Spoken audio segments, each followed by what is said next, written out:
L'histoire du monde, Anthony Bélanger. Mais oui. Vous avez fait le tour des quotidiens du monde entier sur la mort du roi Pelé ? Je me suis levé tôt, oui. La plupart des quotidiens n'ont même pas cherché à être original. Une photo d'un Pelé souriant et Ourey, le roi en titre. On touche là à l'universel, en somme.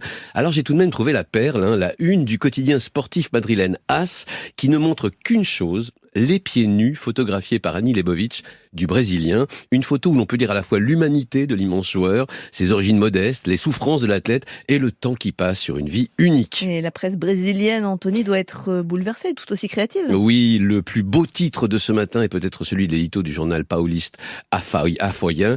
En portugais, vous enlevez une seule lettre au nom du roi Pelé, vous obtenez ele, ce qui signifie lui, parce que c'était lui, semble-t-il dire l'éditorialiste. Depuis 60 ans, son visage est reconnaissable immédiatement aux quatre coins du monde, quelque chose qui est impossible pour qui que ce soit d'autre, monarque, personnalité politique et religieuse, artiste ou même un autre athlète. Le journal do Brasil, enfin, révèle que son pays aura dans quelques heures Lula pour nouveau président, qui publie un long texte sur le footballeur. J'ai vu jouer Pelé, je l'ai plutôt vu faire le spectacle, parce que lorsqu'il touchait la balle, il faisait toujours quelque chose d'extraordinaire et qui souvent se finissait par un but.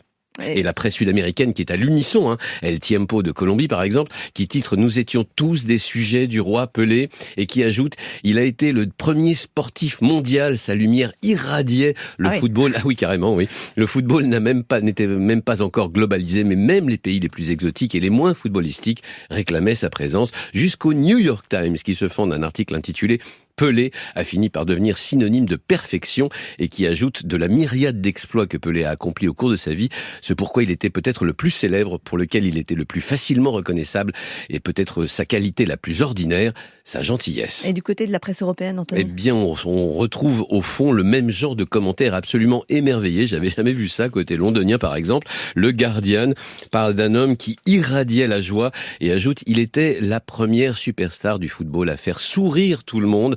Et son jeu n'avait même pas pour but d'humilier ses adversaires. Un seigneur, en somme, presque plus qu'un roi. En Espagne, El Mundo a trouvé quand même un angle qui devrait déplaire à quelqu'un, en l'occurrence à la France. Messi se retrouve seul au monde. L'Argentin, parmi les meilleurs footballeurs de l'histoire, a vécu les décès successifs de Pelé, Di Stefano, Cruyff et Maradona.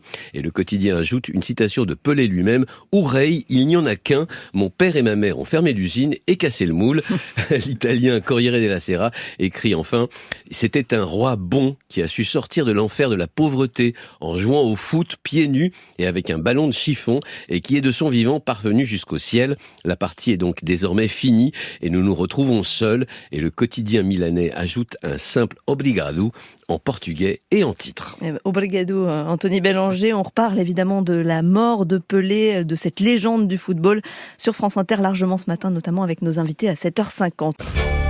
France Inter.